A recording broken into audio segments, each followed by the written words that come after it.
kita akan membahas fenomena unik rangkap jabatan. Dan aktor utamanya siapa lagi kalau bukan Fachri Hamzah. Fachri Hamzah yang dulu dikenal jagoan oposisi, sekarang jago nambah posisi. PT Bank Tabungan Negara Tbk atau BTN baru saja mengangkat Fachri Hamzah yang juga menjabat Wakil Menteri Perumahan dan Kawasan Permukiman sebagai Komisaris Bank. Tentu nggak cuma jabatan yang nambah, pemasukan juga pasti nambah ya. Mungkin sekarang ada promo di kabinet Pak Prabowo, jabat wamen gratis komisaris. Dulu Pak Fachri ini gemar koar-koar di Twitter, pakai tagar stop rangkap jabatan. Sekarang jadi praktisi rangkap jabatan. Kalau ditanya pekerjaannya apa, jawabannya macam-macam. Saya ini wamen, saya politisi juga saya. Saya komisaris juga. Saya aktivis juga. Banyak dah ya. Kalah gerbong kereta malam. Ya. Juk ijak ijuk. Kereta berangkat. Fachri Hamzah hari ini seperti menjilat ludah sendiri karena sebelumnya Fachri Hamzah kerap mengkritik Gibran agar tidak ikut dalam kekuasaan ayahnya. Saya kan ngobrol banyak dengan orang tuanya, dengan bapaknya. Saya ngobrol dengan dia baru sekali itu. Ya kayaknya memang ada kemiripan begitu, tapi saya menangkap dia punya ambisi gitu. Namun beda dulu, beda yang sekarang. Kini Wakil Ketua Umum Partai Gelora itu mengatakan Gibran Rakabuming Raka adalah simbolisasi rekonsiliasi Jokowi dengan Prabowo Subianto. Kalau pada waktu itu pemimpin terlalu banyak berdebat dan bersengketa, tentu kita tidak akan cepat menyelamatkan nyawa manusia yang begitu banyak. Setelah itu muncullah perang Rusia-Ukraina yang ditakutkan memotong jalur distribusi pangan ke seluruh dunia karena dua negara itu adalah produsen khususnya gandum gitu, dan juga mereka memproduksi energi yang banyak karena itu negara memproduksi minyak dan gas. Nah sekarang ini ada perang lagi di Palestina dan Israel. Itu daerah-daerah minyak, daerah gas. Itu ada Selat Hormuz di situ, tempat transportasi gas yang ada ke seluruh dunia.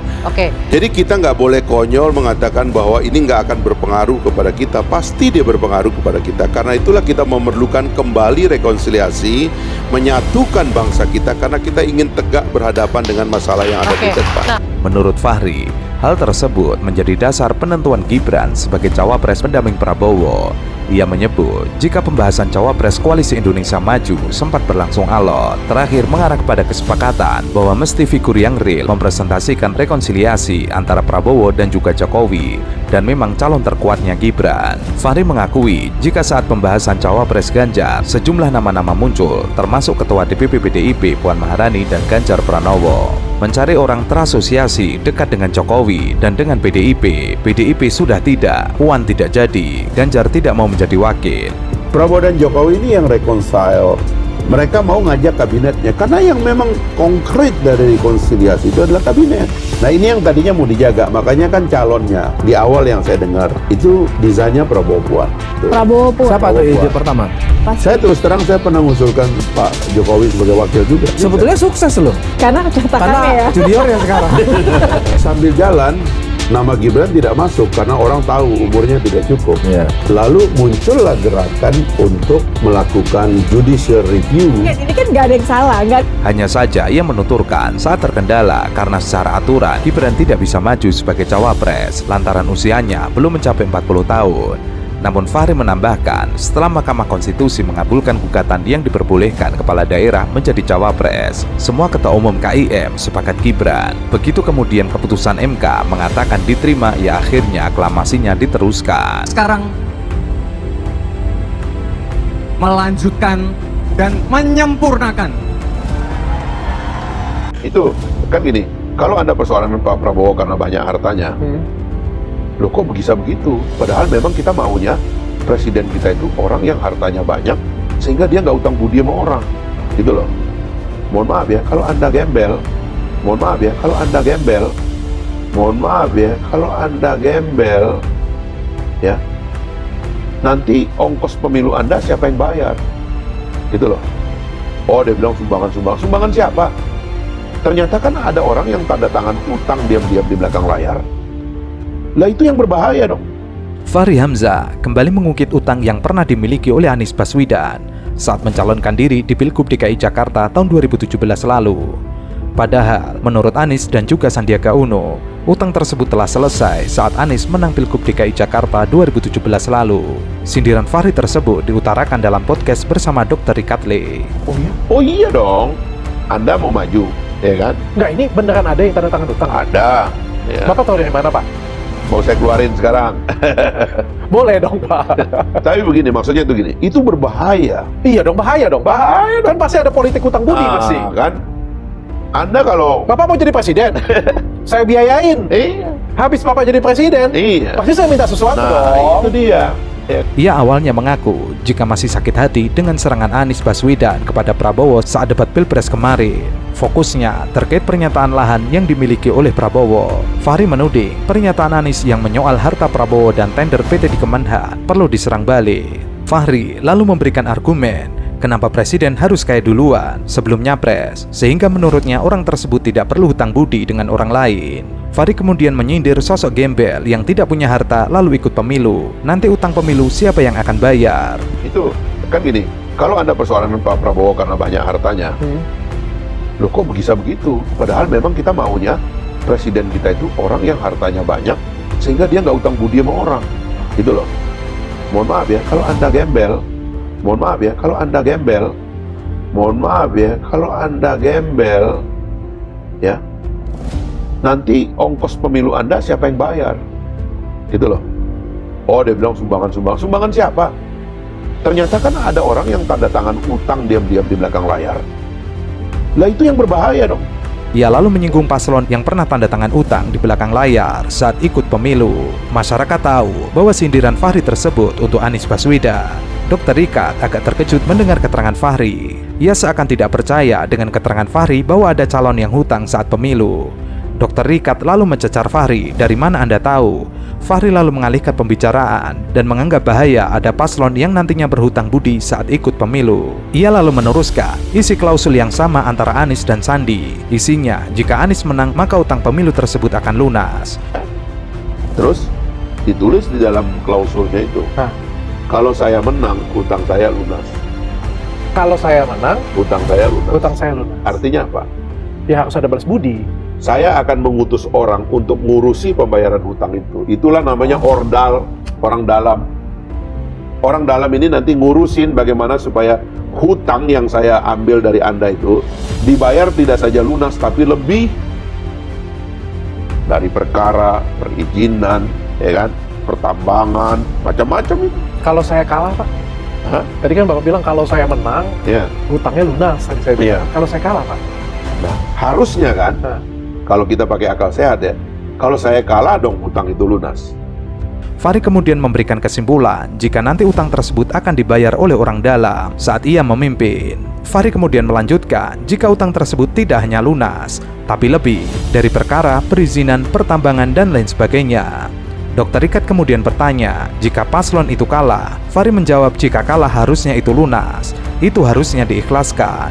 Lalu Dr. Rikat kembali bertanya, kok Anda bisa tahu? Fahri kembali menjawab, akal-akalan seperti itu sudah diketahui oleh semua. Ia mengaku bukan orang baru dalam politik. Dr. Rikat kembali mencecar, minjem uangnya berapa, namun Fahri tidak berani menjelaskan lebih dalam. Tapi kalau saya menang, itu lunas. Itu bukan ikhlas, itu ordal namanya. Bisa jadi mungkin kalau saya kalah hutangnya tiadakan mungkin, Pak. Itu udahlah, ini Kok Bapak bisa tahu? akal-akal gini kita udah tahu semua. Kan kita udah bukan orang baru dalam politik, tahu kita permainan-permainan. Saya kepo, Pak. Minjemnya berapa nih, Pak? Kalau Bapak nggak kasih tahu pinjemnya dengan siapa, nggak apa-apa. Siapa yang minjem Bapak nggak kasih tahu siapa, nggak apa-apa. Iya. Minjemnya berapa aja, Pak? Podcast berlanjut saat ditanya siapakah yang akan mendampingi Prabowo di putaran kedua. Fahri seperti gelagapan. Niat kerasnya satu putaran harus kandas dengan realitas suara Prabowo yang tidak sampai 50% plus 1. Ia hanya mengatakan, saya agak yakin bakal 1 putaran. Dr. Richard kembali bertanya, seumpama akhirnya jadi 2 putaran. Fahri tetap menjawab bakal 1 putaran, namun wajahnya tidak yakin dan beberapa kali salah tingkah hingga mengambil jeda untuk minum air mineral. Sangat tinggi menurut saya sih, mudah-mudahan ini sekali putaran aja. Bapak yakin 1 putaran? Saya agak yakin. Saya agak yakin. Ya. Saya agak yakin. Kalau misalnya ini 2 putaran, Pak, menurut Bapak siapa yang akan mendampingin Prabowo Gibran, Pak? Prediksi seorang Fahri Hamzah. Saya sih terus terang, kata-kata agak yakin itu artinya kelihatannya memang 1 putaran. Ya, kalau misalnya masuk ke 2 putaran. Menurut prediksi Bapak nih siapa? Saya lihat tuh opsinya itu cuman 1, gitu, 1 putaran. 3 kali nih gue tanya nih. Kalau Pak. Siapapun yang masuk ke putaran kedua, ya trennya adalah sekali putaran. Gitu.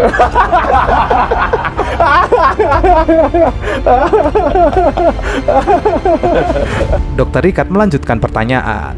Tweet Anda mengatakan jika pilpres terjadi 1 putaran dan yang menang Prabowo, bakal ada paslon yang akan menjadi tersangka. Fahri lalu ketawa. Ia seperti tidak nyaman ditanya tweet tersebut. Ia kemudian mengalihkan pembicaraan jika tweetnya ingin membela Prabowo dari serangan paslon yang menuding capresnya punya banyak masalah hukum. Ini Pak, katanya setelah terjadinya pilpres ini sudah selesai, ya Bapak kan di 02 ya Pak ya, kita anggap aja 02 menang Pak, jadi presiden dan wakil presiden, akan ada tersangka Pak? Enggak, saya menyerang orang yang seolah-olah Pak Prabowo dan Mas Gibran itu banyak perkara. Nggak ada perkaranya. Ada ya Pak ya? Nah, yang saya lihat itu yang lain-lain itu kan sudah ada yang agak jauh. Jadi kita nggak usah sebut namanya ya, tapi kalau orang tuh sudah pernah diperiksa, ya kan, penyidik, bahkan sudah sampai paparan di lembaga penegakan hukum, namanya disebut berkali-kali di ruang sidang, itu nggak aman. Ia kemudian menyindir paslon lain yang pernah diperiksa oleh KPK. Mereka sudah menjadi paparan penyidik, namanya pernah disebut dalam persidangan. Ia lalu meminta paslon tersebut tidak lagi menyebut Prabowo punya masalah korupsi. Jika saja dalam paparan penyidik mau mentersangkakan dirinya, itu tinggal sebut saja. Dr. Richard lalu memberikan opininya, jika nanti Prabowo menang lalu mentersangkakan lawannya, ini adalah hal lucu, karena ketika orang tersebut yang maju menjadi capres adalah putra terbaik bangsa. Mendengar opini Dr. Richard, Fahri kembali gelagapan. Ia seperti ditampar dengan statementnya yang kontradiksi dengan narasi yang ia bangun, yaitu rekonsiliasi. Belum pernah ada perkara. Pak, tapi kan ini saya tanya ya Pak ya, kan nggak nyaman juga Pak kalau misalnya kita tanding nih Pak, saya tanding dengan Bapak nih. Tapi kalau sudah selesai nanti saya jadi penguasa, terus saya pengen menjatuhkan Bapak, kan juga rasanya agak sedikit gak enak juga ya Pak ya, rasanya ya. Kan tidak pilih saya, bagaimanapun juga kan yang berkompetisi ini tiga-tiganya ini adalah putra terbaik bangsa. Tiga-tiganya akan lebih bagus kalau misalnya kita manfaatin sama-sama Pak. Kalau jadi tersangka nanti Pak, duh. Bukan maksud saya.